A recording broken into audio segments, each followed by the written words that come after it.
नमस्कार दोस्तों, स्वागत है एक बार फिर से मेरे चैनल में। तो हाजिर हूँ मैं प्रकाश का पार्ट 3 लेकर, लाइट एंड आइज। तो चलिए शुरू करते हैं प्रकाश का पार्ट नंबर 3। क्वेश्चन नंबर 1 क्या है? सूखा बालू चमकीला क्यों दिखाई देता है जबकि गीला बालू द्युतिहीन अर्थात चमक रहित होता है? सूखा बालू चमकीला दिखाई देता है, जो रेत होती है वो, जबकि गीली बालू जो होती है वो चमक रहित दिखाई देती है। किसके कारण दिखाई देती है? इसका आंसर है परावर्तन के कारण। क्या है? परावर्तन के कारण, रिफ्लेक्शन। नेक्स्ट है, प्रकाश का तरंग सिद्धांत किसके द्वारा प्रतिस्थापित किया गया? प्रकाश का जो तरंग सिद्धांत है वो किसके द्वारा प्रतिस्थापित किया गया? ये थे हाइगेंस। कौन थे? हाइगेंस के द्वारा। प्रकाश जिन छोटे छोटे कणों से मिलकर बना होता है उन्हें क्या कहते हैं? प्रकाश जिन छोटे छोटे कणों से मिलकर बना होता है उनको क्या कहते हैं? उन्हें कहते हैं फोटोन। क्या कहते हैं? फोटोन। निम्नलिखित तिथियों में से किसमें दोपहर को आपकी छाया सबसे छोटी होगी?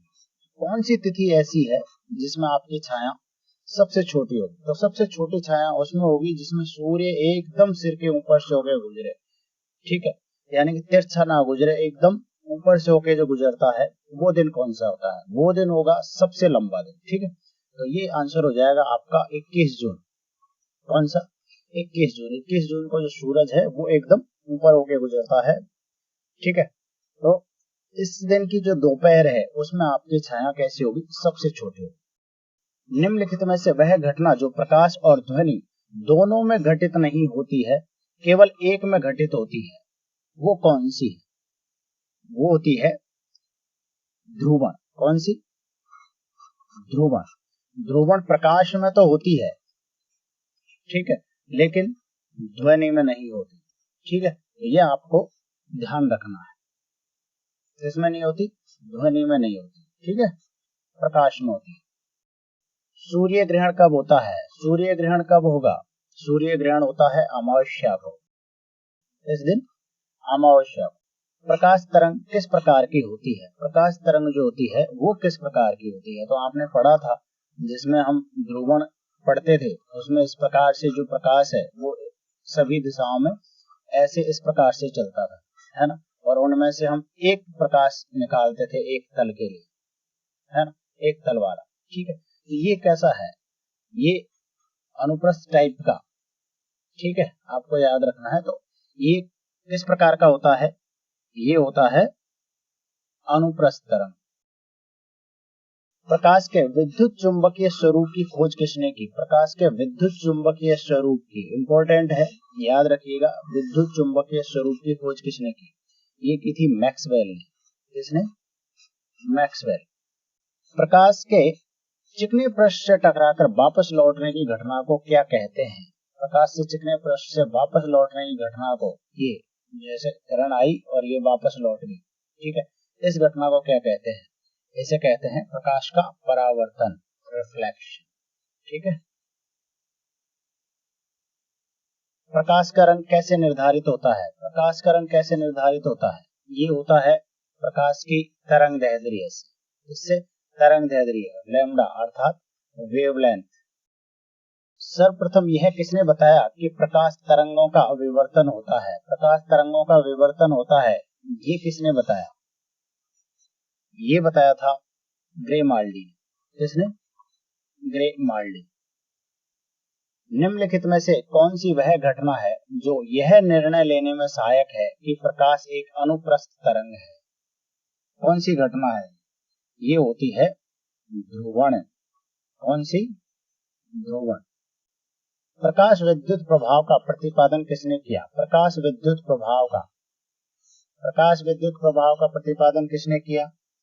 ये थे आइंस्टीन। कौन थे? आइंस्टीन। आपको याद रखना है, प्रकाश विद्युत प्रभाव का किसने किया? आइंस्टीन ने। और विद्युत चुंबकीय प्रभाव का किसने किया? मैक्सवेल ने। किसी अवरोध की कोर अर्थात किनारे से प्रकाश का मुड़ना कहलाता है। किसी अवरोध की जो कोर है या कोई किनारा है, जैसे ये कोई अवरोध है, यहाँ से प्रकाश आ रहा है तो इसकी एक कोर, ये किनारा है ना, यहाँ से प्रकाश का जो मुड़ना है, ये मुड़ने वाली घटना है, ये क्या कहलाती है? ये कहलाती है विवर्तन। क्या कहलाती है? विवर्तन। ठीक है, डिफ्रैक्शन। प्रकाश के ध्रुवण की घटना से यह सिद्ध होता है कि प्रकाश तरंगें, प्रकाश के ध्रुवण की घटना से क्या सिद्ध होता है कि प्रकाश तरंगें जो है वो कैसी होती है? अनुप्रस्थ होती है। थोड़ी देर पहले ही पढ़ा था। प्रकाश का वेग सर्वप्रथम किसने ज्ञात किया? प्रकाश का वेग सबसे पहले किसने ज्ञात किया? ये थे रोमर। प्रकाश का वेग ज्ञात करने वाले वैज्ञानिक थे रोमर।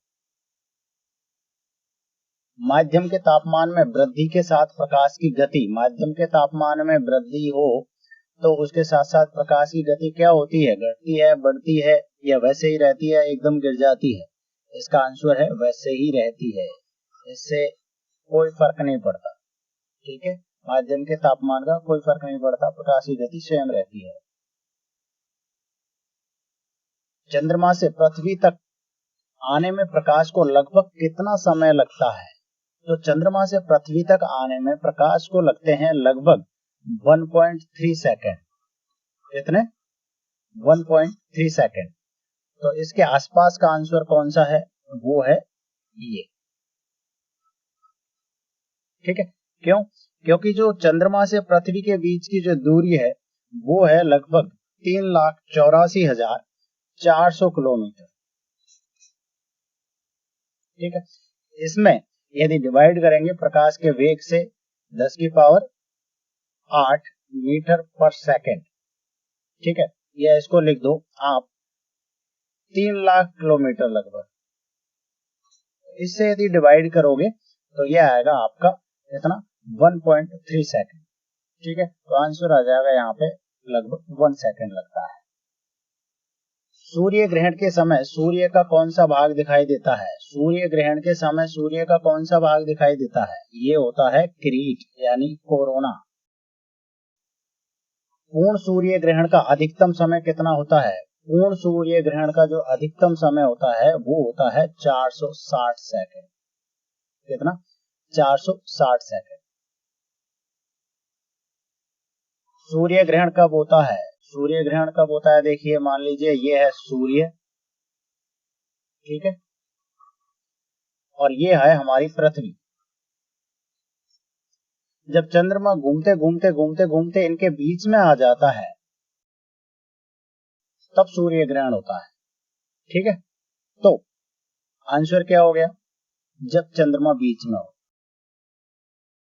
चंद्र ग्रहण घटित होता है। चंद्र ग्रहण कब घटित होता है? तो आपको ध्यान रखना है, चंद्र ग्रहण जब भी घटित होता है वो होता है पूर्णिमा के दिन। किस दिन? पूर्णिमा के दिन। और सूर्य ग्रहण कब बताया था? सूर्य ग्रहण होता है अमावस्या के दिन। पानी में पैर लटकाकर बैठे हुए व्यक्ति को उसका पैर मुड़ा हुआ और छोटा दिखाई देता है, इसका कारण है। तो मुड़ा हुआ और छोटा दिखाई देता है जब हम पानी में पैर लटकाकर बैठते हैं, तो वो कौन सी घटना है? वो घटना होती है अपवर्तन। कौन सी? अपवर्तन। जल के अंदर पड़ी हुई मछली किस कारण से अपनी वास्तविक गहराई से कुछ ऊपर उठी हुई दिखाई देती है? तो ये भी क्या होता है? प्रकाश का अपवर्तन। कौन सा? प्रकाश के अपवर्तन के कारण कोई चीज हमें या तो उठी हुई दिखाई देगी, यानी कि वास्तविक जो गहराई होती है उससे जस्ट थोड़ी सी ऊपर उठी हुई दिखाई देगी, मुड़ी हुई दिखाई देती है। ठीक है, जब प्रकाश की किरण विरल माध्यम से सघन माध्यम में जाती है तो वह, जब विरल माध्यम से विरल से सघन में जाएगी, तो ध्यान रखना, विरल से जब भी सघन में जाती है तो एक तो गति कम हो जाती है। गति क्या होती है? उसकी कम हो जाती है, यानी स्पीड कम हो जाती है। दूसरा क्या होता है? जैसे मान लीजिए विरल है और इससे सघन माध्यम में आई, तो ये जैसे अभिलंब है। ठीक है, तो ये जानी तो चाहिए सीधी सीधी सीधी, लेकिन ये अभिलंब की ओर मुड़ जाती है वास्तविक रूप से। ठीक है, तो जैसे स्पीड कम होगी तो वो अभिलंब की ओर मुड़ेगी। ठीक है, स्पीड ज्यादा होगी यानी कि सघन से विरल माध्यम में जाएगी तो अभिलंब से दूर हट जाएगी। तो यहाँ आंसर हो जाएगा आपका, विरल से सघन माध्यम में जा रही है प्रकाश किरण, तो क्या हो जाएगा? अभिलंब की ओर झुक जाती है। Answer B. पूर्ण आंतरिक परावर्तन की घटना के लिए प्रकाश, तो पूर्ण आंतरिक परावर्तन की घटना के लिए प्रकाश क्या होगा? प्रकाश ये ध्यान रखना है आपको। जब भी पूर्ण आंतरिक परावर्तन होगा वो कब होगा? प्रकाश सघन माध्यम से विरल माध्यम में जाएगा। कहां से? सघन से विरल माध्यम। ठीक है। दूसरी शर्त होती है प्रकाश का आपतन कोण क्रांतिक कोण से अधिक होता है। एंडोस्कोपी जो शरीर के पेट अथवा आंतरिक अंगों के अन्वेषण के लिए प्रयुक्त होने वाली तकनीक है, यह आधारित है। ये बड़ा इंपॉर्टेंट क्वेश्चन है, कई बार एसएससी में और आरआरबी में पूछा गया है। इसका आंसर है पूर्ण आंतरिक परावर्तन की परिघटना पर। इस पर पूर्ण आंतरिक परावर्तन की परिघटना पर आधारित है एंडोस्कोपी। निम्नलिखित में से किसमें सूर्य के प्रकाश का आंतरिक परावर्तन हो सकता है? किसमें सूर्य के प्रकाश का आंतरिक परावर्तन हो सकता है? पहला तो आंतरिक परावर्तन कब होगा? आंतरिक परावर्तन तभी होगा जब प्रकाश की किरण सघन से विरल में जाएगी। ठीक है, प्रकाशिक सघन से प्रकाशिक विरल माध्यम में जाएगी। तो ध्यान रखो आप। तो यहाँ आपको दिया हुआ है पहला, यदि प्रकाश वायु से कांच में जाए, तो वायु से कांच में जा रहा है तो वायु तो विरल है, ठीक है, और कांच क्या है? सघन है। तो विरल से सघन में जा रहा है तो ये गलत हो गया। हमने क्या था? सघन से विरल में जाना चाहिए। ठीक है। दूसरा है वायु से जल में, तो ये भी विरल से सघन में जा रही है, तो यहाँ भी ये भी ऑप्शन गलत हो जाएगा। थर्ड है यदि प्रकाश कांच से वायु में जाए, तो ये ठीक है, सघन से, ये सघन है और ये विरल है, तो सघन से विरल में जा रहा है। ठीक है, तो ये अब तक सही हुआ। लास्ट वाला और देख लेते हैं एक बार। यदि प्रकाश जल से कांच में जाए, ठीक है, तो जल से कांच जो है वो ज्यादा सघन होता है। ठीक है, तो ये विरल से सघन में जा रहा है, तो ये भी गलत हो जाएगा। तो यहाँ आपका आंसर हुआ ऑप्शन सी। यदि प्रकाश कांच से वायु में जाए तो हो सकता है उसमें आंतरिक परावर्तन की घटना हो। ठीक है, क्योंकि प्रकाश सघन से विरल माध्यम में जाएगा। यौगिक सूक्ष्मदर्शी क्या होता है? यौगिक सूक्ष्मदर्शी ये क्या होता है? ये ऐसा सूक्ष्मदर्शी होता है जिसमें लेंसों के दो सेट होते हैं, एक नेत्राकार लेंस और एक नेत्रक। Option C. चंद्र सतह पर एक प्रेक्षक को दिन के समय आकाश कैसा दिखाई देगा? यदि कोई चंद्रमा की सतह पर प्रेक्षक है तो उसको दिन के समय आकाश कैसा दिखाई देगा? ये दिखाई देगा काला। कैसा? काला। यदि प्रकाश का प्रकीर्णन नहीं होता तो हमें भी प्रकाश काला दिखाई देता, लेकिन प्रकाश के प्रकीर्णन के कारण हमें आकाश नीला दिखाई देता है। यातायात सिग्नल में लाल प्रकाश प्रयुक्त किया जाता है क्योंकि लाल प्रकाश क्यों प्रयुक्त किया जाता है यातायात सिग्नल में? ये इसलिए किया जाता है क्योंकि ये फैलता कम है, कम अपसरित होता है, तो इसका जो है वो सीधा हमारी आंखों पर पड़ता है। जो भी इसकी लाइट है यानी कि सीधी हमारी आंखों तक पहुंचती है, जल्दी से प्रकीर्णित नहीं होती, अपसरित नहीं होती। तो आंसर हो जाएगा आपका ऑप्शन सी, लाल रंग सबसे कम परिक्षेपित होता है।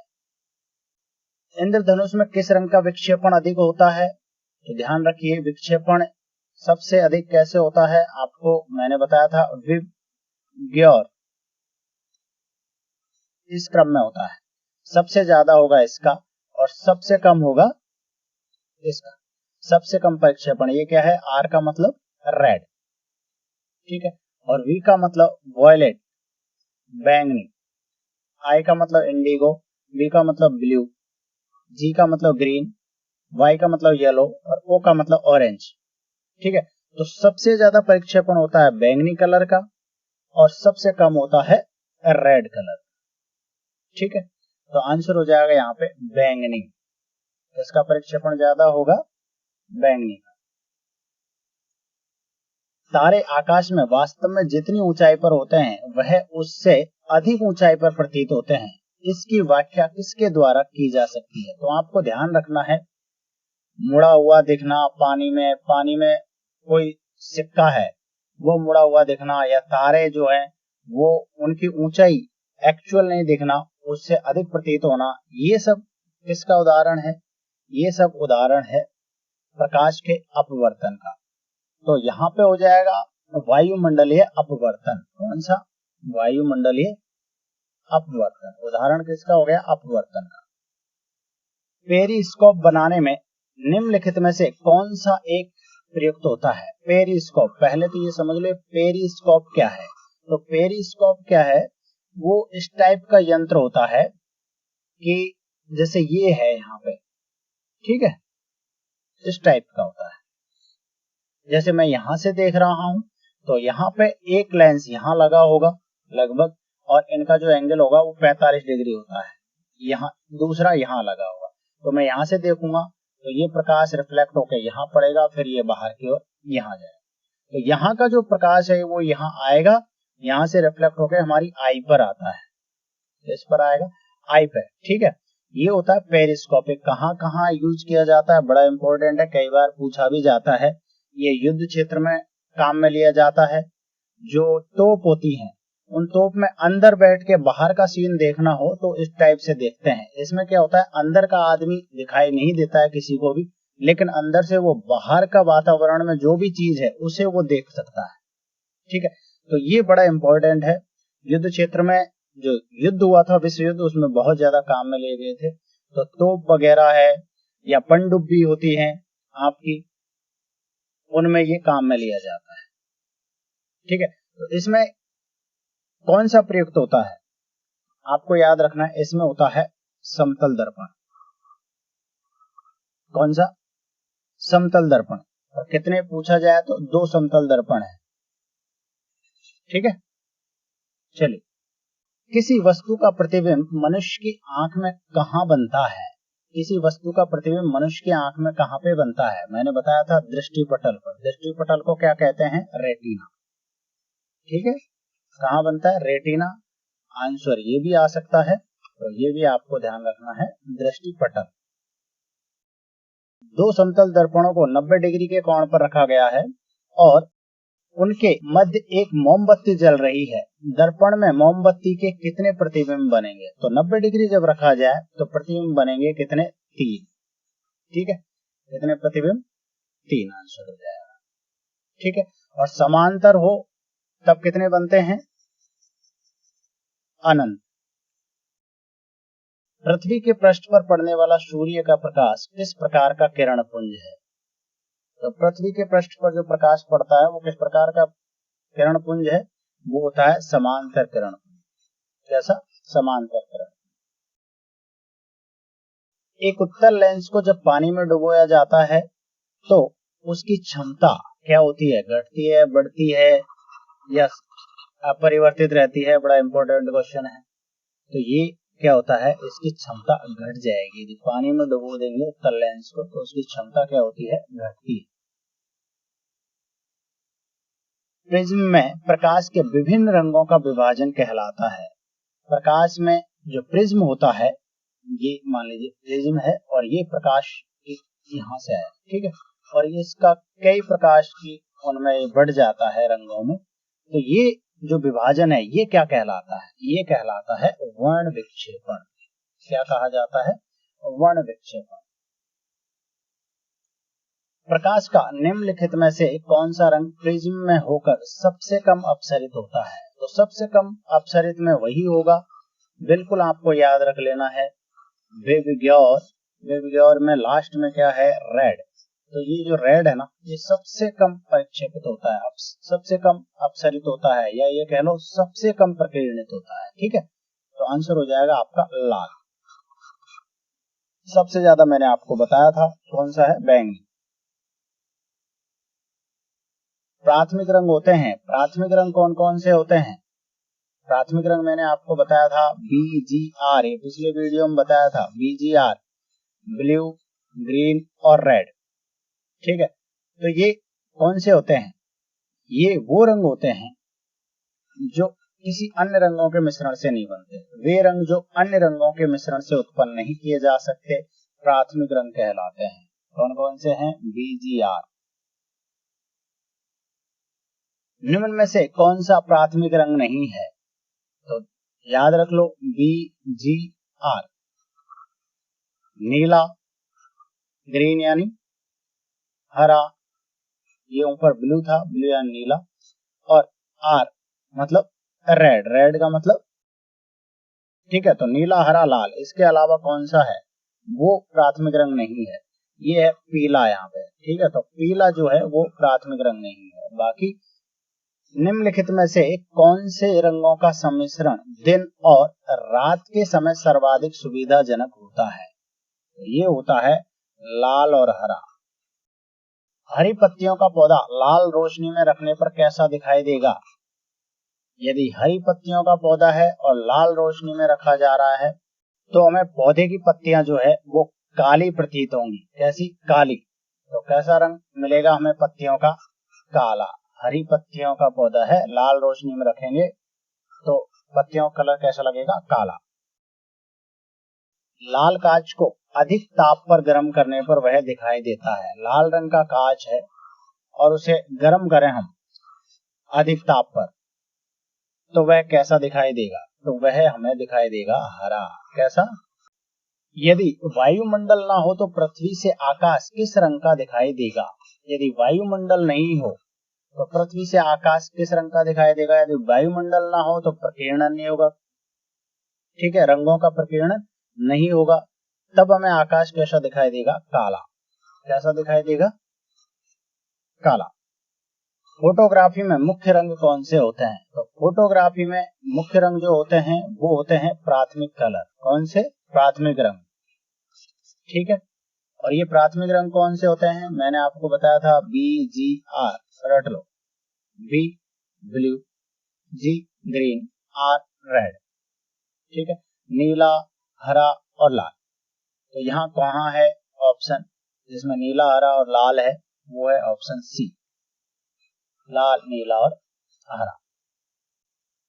फोटोग्राफी कैमरा का कौन सा भाग आंख के रेटिना की तरह कार्य करता है?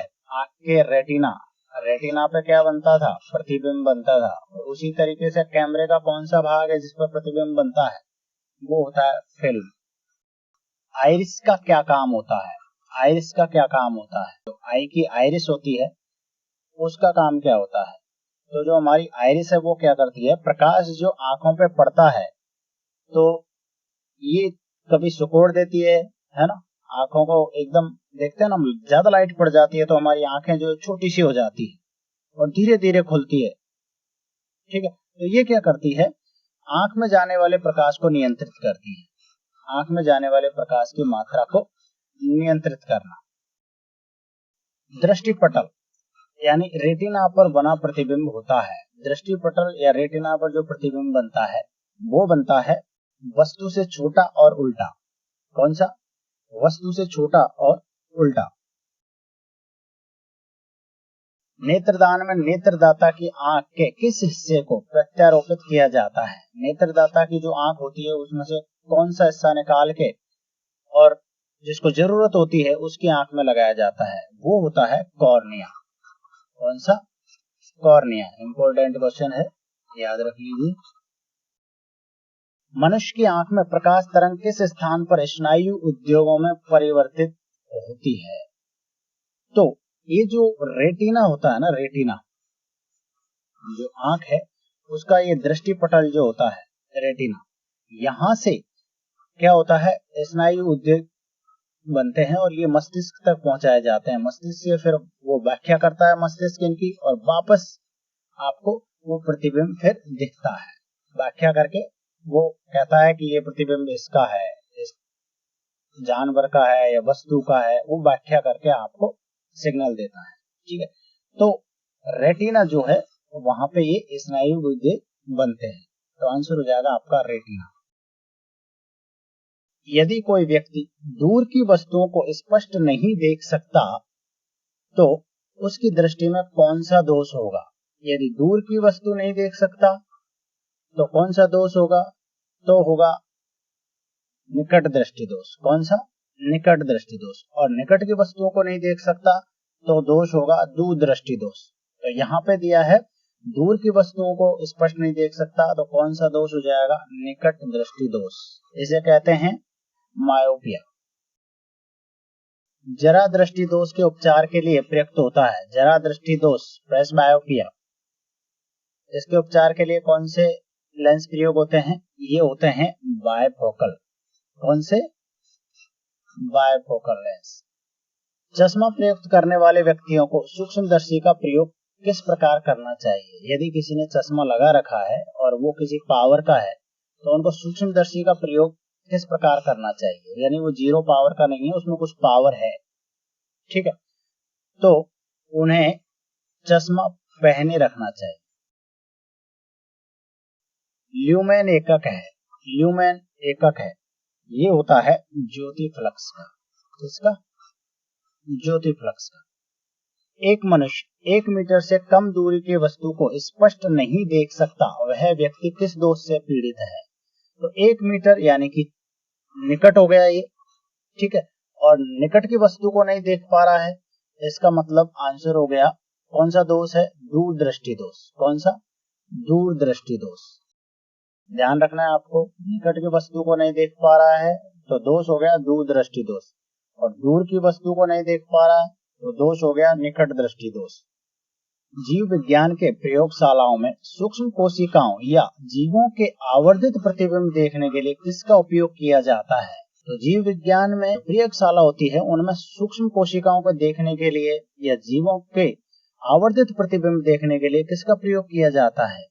ये होता है संयुक्त सूक्ष्मदर्शी। क्या होता है? संयुक्त सूक्ष्मदर्शी। दूरबीन का आविष्कार किसने किया? दूरबीन का आविष्कार ये किया था गैलीलियो ने। श्वेत प्रकाश को नली में कैसे पैदा करते हैं? श्वेत प्रकाश को नली में कैसे पैदा करते हैं? तंतु को गर्म करके। क्या करना पड़ता है? तंतु को गर्म करके। परावर्तित प्रकाश में ऊर्जा, परावर्तित जो प्रकाश होता है उसमें ऊर्जा क्या रहती है? आपतन कोण के बढ़ने के साथ बढ़ती है या आपतन कोण के बढ़ने के साथ घटती है? आपतन कोण 45 डिग्री के बराबर होने पर अधिकतम होती है या आपतन कोण पर निर्भर नहीं करती? तो देखिए, परावर्तित प्रकाश की जो ऊर्जा होती है वो आपतन कोण पर निर्भर नहीं करती है। आंसर हो जाएगा ऑप्शन डी। आइंस्टीन के E=mc² समीकरण में C द्योतक है। यहाँ जो C है ना, ये क्या है? E=mc² जो होता है उसमें C क्या होता है? C होता है वेग, ठीक है। किसका वेग? ये होता है प्रकाश का वेग, ठीक है। तो आंसर हो जाएगा C प्रकाश के वेग का द्योतक है। लैम्बर्ट नियम किससे संबंधित है? लैम्बर्ट नियम किससे संबंधित है? ये संबंधित होता है प्रदीप्ति से। इससे प्रदीप्ति से। आवर्धक लेंस वास्तव में होते हैं। आवर्धक लेंस वास्तव में कैसे लेंस होते हैं? ये होते हैं उत्तल लेंस। कौन से? उत्तल लेंस। और प्रकाश नाम के चैप्टर का लास्ट क्वेश्चन है, निम्नलिखित में से वह है जिसके कारण प्रकाश के कण प्रकृति की पुष्टि होती है। इनमें से कौन सा है के कारण प्रकाश के कणीय प्रकृति की पुष्टि होती है? वो क्या है? वो है प्रकाश वैद्युत प्रभाव। प्रकाश वैद्युत प्रभाव। तो ये था प्रकाश और हमारी आंखें। इससे रिलेटेड लगभग 200 MCQs आपने पढ़े और समझे। तो यहाँ करते हैं इस चैप्टर का अंत, और नेक्स्ट चैप्टर आएगा आपका विद्युत से रिलेटेड क्वेश्चंस, इलेक्ट्रिसिटी से रिलेटेड। तो तब तक के लिए शुभ दिन, शुभ रात्रि। मिलते हैं नेक्स्ट वीडियो में।